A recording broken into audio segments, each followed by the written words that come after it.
Assalamualaikum warahmatullahi wabarakatuh. Alhamdulillahilladzi arsala rasulahu bil huda wa dinil haqqil yudhhirahu 'ala dini kulli wa kafa billahi syahida. Asyhadu an la ilaha illallah wahdahu la syarikalah wa asyhadu anna Muhammadan 'abduhu wa rasuluh la nabiyya ba'dah. Qala Allahu ta'ala fi kitabihil karim, a'udzu billahi minasyaitonir rajim. Wal takum minkum ummatun yad'una ilal khairi wa ya'muruna bil ma'rufi wa yanhauna 'anil munkar wa ulaika humul muflihun. Shadaqallahul azim. Amma ba'd. Ibu-ibu, bapak-bapak sekalian, para pemirsa yang kami hormati, sekarang ini kita berada di tengah-tengah wabah Corona COVID-19.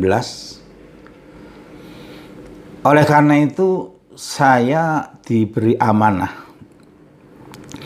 untuk sedikit menyampaikan tentang peran ekonomi Islam di dalam menghadapi COVID-19.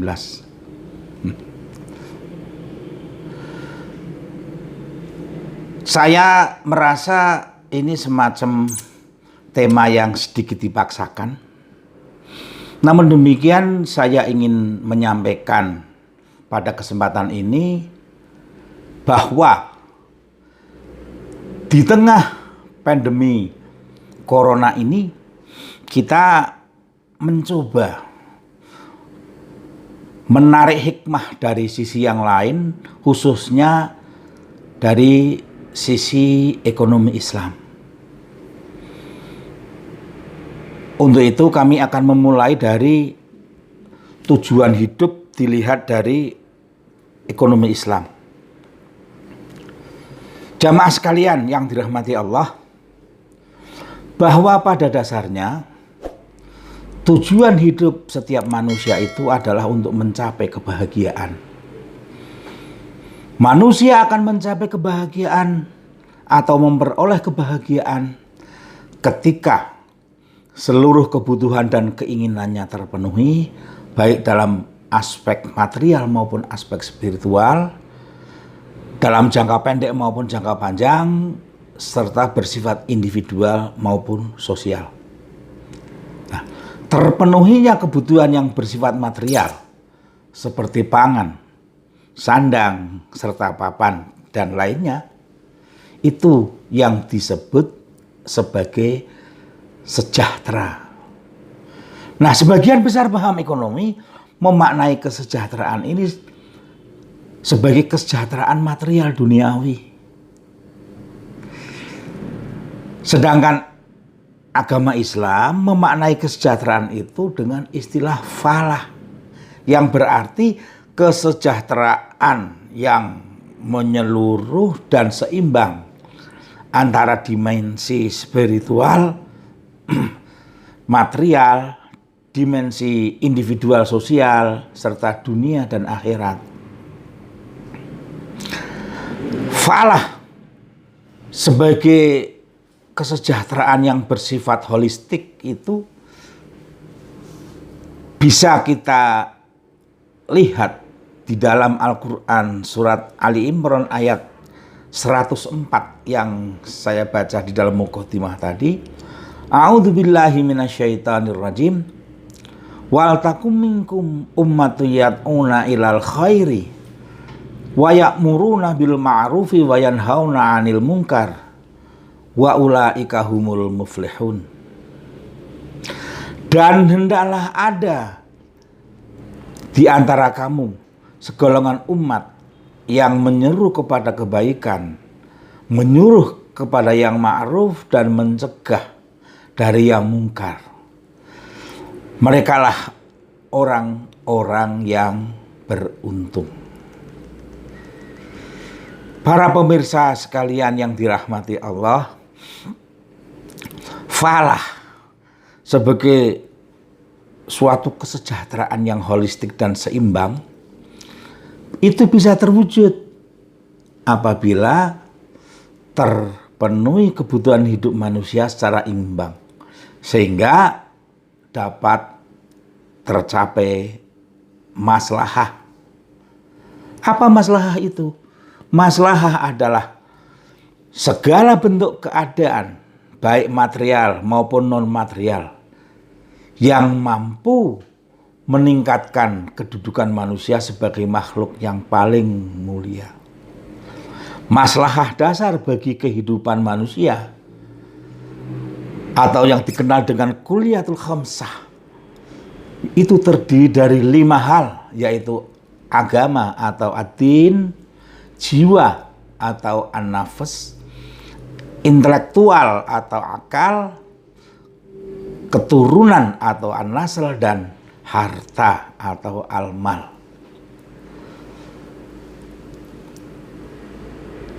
Pemirsa sekalian yang berbahagia, ekonomi adalah sesungguhnya merupakan bagian yang integral dari ajaran Islam. Karena itu, ekonomi Islam tidak akan terwujud hanya jika ajaran Islam diyakini dan dilaksanakan secara menyeluruh. Nah, selama ini banyak orang mempersepsikan bahwa ekonomi Islam itu hanya sebatas keuangan Islam. Ini kurang tepat karena keuangan Islam yang divisualisasi dalam bentuk bank-bank syariah maupun lembaga keuangan mikro syariah itu hanya merupakan salah satu bagian daripada ekonomi Islam. Karena apa?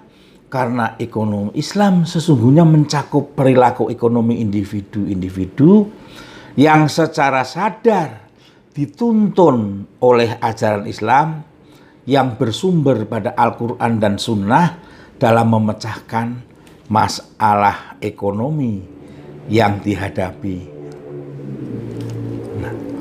Nah, di dalam ekonomi Islam ini terdapat 3 aspek utama yang harus diselesaikan agar falah itu bisa tercapai.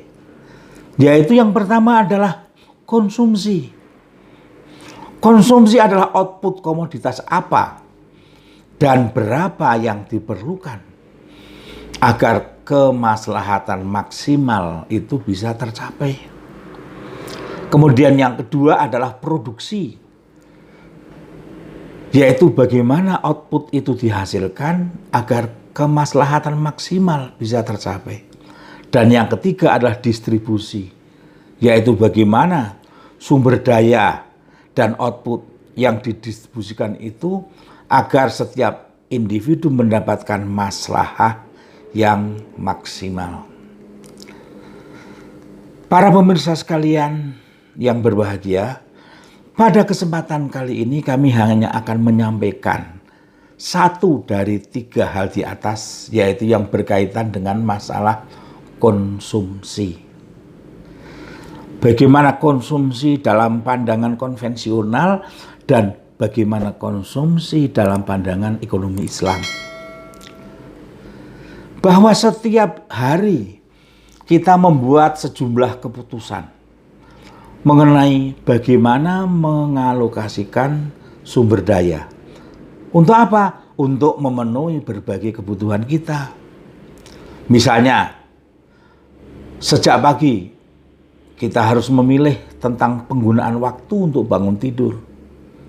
Kemudian untuk sahur, kalau tidak bulan Ramadan untuk makan pagi, untuk mencari informasi baik dari media mainstream maupun dari gadget atau media sosial dan lain sebagainya. Kita juga harus menggunakan uang kita untuk membeli barang atau jasa yang kita butuhkan.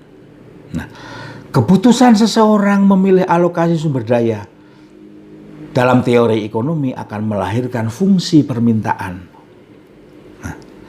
Nah, di dalam teori ekonomi konvensional, konsumen itu diasumsikan selalu bertujuan untuk memperoleh kepuasan tertinggi dalam kegiatan konsumsinya. Dengan demikian dalam teori konvensional, perilaku konsumsi seseorang itu didasarkan pada tujuan yang bersifat utilitis, yaitu memperoleh kepuasan tertinggi dalam kegiatan konsumsinya.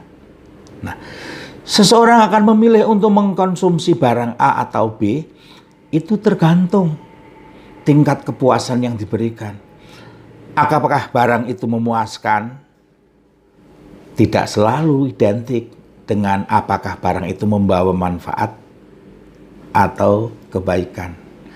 Jadi, apakah barang yang memuaskan itu selalu identik dengan barang yang membawa manfaat atau kebaikan? Belum tentu. Nah, kemudian di dalam teori ekonomi konvensional, bahwa batasan konsumsi itu adalah kemampuan anggaran yang dimiliki oleh konsumen. Sepanjang dana yang ada itu memadai, maka ia akan membeli. Tetapi apabila tidak, maka dia tidak akan membeli atau membeli barang lain yang mampu memberikan kepuasan dengan anggaran yang terjangkau. Dengan kata lain, sepanjang ia memiliki pendapatan, tidak ada yang bisa menghalangi seseorang untuk mengkonsumsi barang yang diinginkan. Nah, sikap seperti inilah yang akan menafikan pertimbangan kepentingan orang lain, bahkan pertimbangan halal atau haram. Nah, pemirsa sekalian yang berbahagia, konsumsi yang islami selalu berpedoman pada ajaran Islam. Di antaranya adalah perlunya memperhatikan orang lain. Dalam suatu hadis disampaikan bahwa setiap muslim wajib membagi makanan yang dimasak kepada tetangganya yang merasakan bau dari masakan tersebut. Kemudian dalam hadis yang lain dinyatakan bahwa diharamkan bagi setiap muslim yang hidup dalam keadaan serba berkelebihan, sementara ada tetangganya yang menderita kelaparan. Tujuan konsumsi dalam Islam adalah mempertimbangkan maslahah daripada kepuasan semata. Karena setiap muslim meyakini ada kehidupan dan pembalasan yang adil di akhirat nanti. Pemirsa sekalian yang berbahagia, maslahah itu memiliki kandungan yang terdiri dari manfaat dan berkah. Seorang konsumen muslim akan mempertimbangkan manfaat dan berkah yang dihasilkan dari kegiatan konsumsinya. Manfaat akan dirasakan ketika ia mendapatkan pemenuhan kebutuhan fisik dan material. Berkah akan diperoleh ketika ia mengkonsumsi barang atau jasa yang dihalalkan oleh syariat Islam. Nah, mengkonsumsi yang halal merupakan kepatuhan kepada Allah. Karenanya akan memperoleh pahala. Inilah yang kemudian dirasakan sebagai berkah dari barang atau jasa yang dikonsumsinya. Sebaliknya, mengkonsumsi barang atau jasa yang haram akan menimbulkan dosa yang pada akhirnya akan berujung pada siksa Allah. Jamaah sekalian yang berbahagia, kehendak seseorang untuk memiliki atau membeli suatu barang atau jasa itu sesungguhnya muncul karena faktor kebutuhan dan keinginan. Kebutuhan terkait dengan segala sesuatu yang harus dipenuhi agar suatu barang itu bisa berfungsi secara sempurna. Sedangkan keinginan terkait dengan hasrat atau harapan seseorang yang jika dipenuhi belum tentu akan meningkatkan kesempurnaan fungsi manusia atau fungsi barang tersebut. Nah, pemenuhan kebutuhan akan memberikan tambahan manfaat fisik, spiritual, intelektual, dan material. Sedangkan pemenuhan keinginan akan menambah kepuasan atau manfaat psikis. Jika kebutuhan itu diinginkan oleh seseorang, maka akan melahirkan maslahah sekaligus kepuasan. Namun jika pemenuhan kebutuhan tidak dilandasi oleh keinginan, maka hanya akan memberikan manfaat semata. Dan jika yang diinginkan bukan merupakan suatu kebutuhan, maka pemenuhan keinginan tersebut hanya akan memberikan kepuasan saja. Dengan kata lain bisa kami gambarkan bahwa sumber daripada keinginan adalah hasrat atau nafsu manusia. Sedangkan sumber daripada kebutuhan adalah fitrah manusia. Hasil daripada keinginan adalah kepuasan. Sedangkan hasil dari kebutuhan adalah manfaat dan berkah. Ukuran keinginan adalah preferensi atau selera. Sedangkan ukuran kebutuhan adalah fungsi. Sifat daripada keinginan adalah subjektif. Dan sifat daripada kebutuhan adalah objektif. Nah, berdasarkan tuntunan ajaran Islam, keinginan harus dikendalikan atau dibatasi, sedangkan kebutuhan itu harus dipenuhi. Pemirsa sekalian, ajaran Islam tidak melarang manusia untuk memenuhi kebutuhan atau keinginannya, selama pemenuhan tersebut martabat manusia bisa meningkat. Sekarang ini dalam kehidupan yang serba instan, banyak orang susah membedakan antara kebutuhan dan keinginan. Karena susahnya membedakan kebutuhan dan keinginan itu akibatnya apa? Banyak orang stres. Kadang-kadang sesuatu hanya sekedar keinginan, tetapi karena dorongan nafsu, itu harus diprioritaskan. Bahkan ketika tidak punya anggaran pun, keinginan itu kadang-kadang disiapkan. Contohnya apa? Tidak punya uang, tapi jalan-jalan ke mall. Alasannya apa? Ya, sak palang ngerti nggone ra. Mengko nek duit-duit bisa tukune nang toko kono. Nah, saya kira seperti itu banyak disikapi oleh orang-orang. Ngerti tempatnya duluan, siapa tahu kalau nanti tidak punya uang, punya anggaran, bisa tahu tempat membelinya. Padahal sesungguhnya itu adalah merupakan keinginan. Itulah yang bisa disebut sebagai penyakit yang menjangkiti banyak anggota masyarakat, sehingga banyak orang stres. Karena apa? Karena mengalami kecanduan cuci mata, jalan-jalan ke mal tapi tidak memiliki anggaran yang cukup. Oleh karena itu, mari kita jaga keluarga kita agar hidup ini secara proporsional dan bisa membedakan mana kebutuhan, mana keinginan. Demikian kurang lebihnya, mohon maaf. Wassalamualaikum warahmatullahi wabarakatuh.